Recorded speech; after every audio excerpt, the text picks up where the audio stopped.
friend, welcome again another video. In this video, I will show you how you can draw border automatically when you write.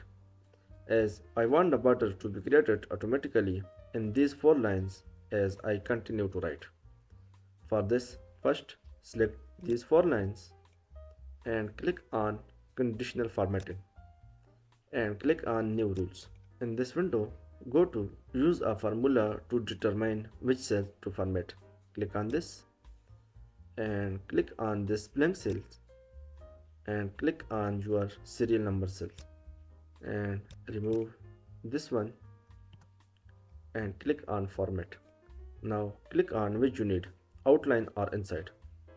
So I click outline.